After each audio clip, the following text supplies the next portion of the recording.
దళారీలంతా వచ్చి అక్కడ కాల్ చేసి మేము కూర్చున్న ప్లేస్లలో వచ్చి అమ్ముతున్నారు.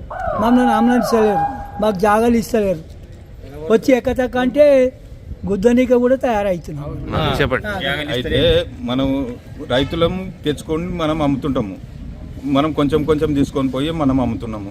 అయితే వాళ్ళు ఏం చేస్తున్నారు, ఒక్కొక్కరు 20 ఐటమ్స్ కొనుక్కొచ్చి అమ్ముతున్నారు. 20 ఐటమ్స్ వీడికి వెళ్ళి ఒక టెంట్ వేసుకుంటున్నారు. ఆ టెంట్ వాళ్ళకే సరిపోతున్నది. ఒక్కొక్క 10 మీటర్ల వరకు 10 మీటర్ల వరకు వాళ్ళు వేసుకుంటున్నారు. వికారాబాద్ రైతు బజార్. అయితే మేము అంతా మేము ఊరికొకరం ఉండి కలెక్టర్ కు కంప్లైంట్ ఇట్లా మాకు న్యాయం చేయండి, పక్కకు కూర్చొని పెట్టండి. వాళ్ళకి ఆల్రెడీ స్టాళ్ళు ఉన్నాయి. స్టాళ్ళు ఉండగా మా దగ్గర వచ్చి మేము రైతుల మేడ అమ్మితే ఆడొచ్చి వాళ్ళు కూర్చుంటున్నారు. రైతుల దగ్గరనే పబ్లిక్ కొననీకి వస్తున్నారు కాబట్టి రైతుల దగ్గర వచ్చి కూర్చొని మాకు అమ్మనిస్తలేరు, మాకు ప్లేస్లు ఇస్తలేరు. అందులో ఆ సిబ్బందికి వాళ్లకు కన్సల్ట్ ఉన్నది. కన్సల్ట్ ఉండి వాళ్ళు ఏం చేస్తున్నారు, సాయంత్రం పూట వాళ్ళకు పైసలుగిన 200, 400, 500 వాళ్ళకు 10 మీటర్లు వేసుకున్న దానికి వాళ్ళు కన్సల్ట్ పెట్టుకొని వాళ్ళు చేసుకుంటున్నారు. మీకు అవకాశం ఇస్తలేరు, మాకు అవకాశం ఇస్తలేరు. ఏంటంటే ఉన్నాయి, మేము తెంపుకొని పొద్దుగాల పోయి తెంపుకొని పోయేటప్పుడు మాకు 1 గంట 2 అవుతుంది. ఆడికి పోయేటప్పుడు అప్పటికే వాళ్ళు టెంట్ వేసేసుకొని పర్స్ చేసుకొని కూర్చుంటారు. మేము చిన్న స్థలం ఉంటే కూర్చుని పోతే మా ఇంకో మనిషి కానీ దొప్పేస్తున్నారు. దళారీ వ్యవస్థ మాకు రైతులకు ఎవ్వరికి న్యాయం లేనేలేదు. రైతులకు న్యాయం జరగాలంటే మరి సార్ పోయి చెప్పినాము, వినతి పత్రం ఇచ్చినాము, అందరం సంతకాలు పెట్టి ఇచ్చినాము. మరి ఒక పారి వచ్చి నేను చూస్తా అంటాను అన్నాడు. ఏం న్యాయం చేస్తాడు అనేది ఇక సార్ మీద ఆధారపడ్డది. మాకు న్యాయం చేయండి సార్, మేము రైతులను బతకనియండి అంట అని చెప్పి చెప్పుకున్నాం. వాళ్ళ స్టాల్ ఖాళీ ఉన్నాయి, వాళ్ళ స్టాల్ ఆల్రెడీ ఖాళీగా ఉన్నాయి. కానీ మళ్ళీ మేము ఎక్కడ కూర్చుంటే అక్కడ మా దగ్గరికి వచ్చి కూర్చుంటున్నాం. మేము వచ్చేది 1 గంట 2 గంటలకు వస్తాం. పొద్దుగాల పోయి మబ్బులు పోయి పీక్కొని కట్టలు కట్టుకొని అవన్నీ వచ్చే కల్లా 1 గంట అవుతుంది. 1 గంట అయితే కల్లా ఇక ఏం చేసి మేము వచ్చినా కల్లా మొత్తం మాట వేసేసుకొని కూర్చుంటారు. ఇక వాళ్ళ స్టాల్ ఖాళీగా. దళారీలంతా వచ్చి అక్కడ కాల్ చేసి మేము కూర్చున్న ప్లేస్లలో వచ్చి అమ్ముతున్నారు. మమ్మల్ని అంబులెన్స్లేరు, మాకు జాగాలు ఇస్తలేరు.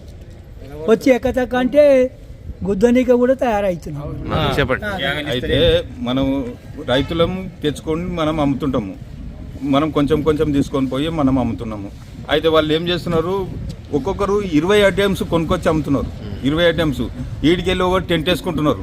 ఆ టెంట్ వాళ్ళకే సరిపోతున్నది. ఒక్కొక్క 10 మీటర్ల వరకు వాళ్ళు వేసుకుంటున్నారు. వికారాబాద్ రైతు బజార్. అయితే మేము అంతా మేము ఊరికొకరం ఉండి కలెక్టర్ కు కంప్లైంట్ ఇట్లా మాకు న్యాయం చేయండి, పక్కకు కూర్చొని పెట్టండి. వాళ్ళకి ఆల్రెడీ స్టాళ్ళు ఉన్నాయి. స్టాళ్ళు ఉండగా మా దగ్గర వచ్చి మేము రైతుల మేడ అమ్మితే ఆడొచ్చి వాళ్ళు కూర్చుంటున్నారు. రైతుల దగ్గరనే పబ్లిక్ కొననీకి వస్తున్నారు కాబట్టి రైతుల దగ్గర వచ్చి కూర్చొని మాకు అమ్మనిస్తలేరు, మాకు ప్లేస్లు ఇస్తలేరు. అందులో ఆ సిబ్బందికి వాళ్లకు కన్సల్ట్ ఉన్నది. కన్సల్ట్ ఉండి వాళ్ళు ఏం చేస్తున్నారు, సాయంత్రం పూట వాళ్ళకు పైసలుగిన 200, 400, 500 వాళ్ళకు 10 మీటర్లు వేసుకున్న దానికి వాళ్ళు కన్సల్ట్ పెట్టుకొని వాళ్ళు చేసుకుంటున్నారు. మీకు అవకాశం ఇస్తలేరు, మాకు అవకాశం ఇస్తలేరు. ఏంటంటే ఉన్నాయి, మేము తెంపుకొని పొద్దుగాల పోయి తెంపుకొని పోయేటప్పుడు మాకు 1 గంట 2 అవుతుంది. ఆడికి పోయేటప్పుడు అప్పటికే వాళ్ళు టెంట్ వేసేసుకొని పర్స్ చేసుకొని కూర్చుంటారు.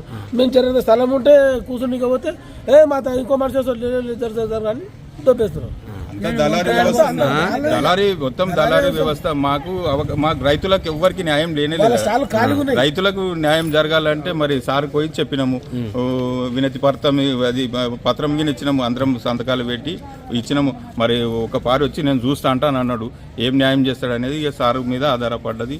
మాకు న్యాయం చేయండి సార్, మేము రైతులను బతకనియండి అంట అని చెప్పి చెప్పుకున్నాం.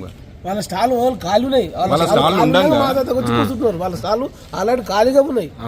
కానీ మళ్ళీ మేము ఎక్కడ కూర్చుంటే అక్కడ మా దగ్గరికి వచ్చి కూర్చుంటున్నాం. మేము వచ్చేది 1 గంట 2 గంటలకు వస్తాం. పొద్దుగాల పోయి మబ్బులు పోయి పీక్కొని కట్టలు కట్టుకొని అవన్నీ వచ్చే కల్లా 1 గంట అవుతుంది. 1 గంట అయితే కల్లా ఇక ఏం చేసి మేము వచ్చినా కల్లా మొత్తం మాట వేసేసుకొని కూర్చుంటారు. ఇక వాళ్ళ స్టాల్ ఖాళీగా.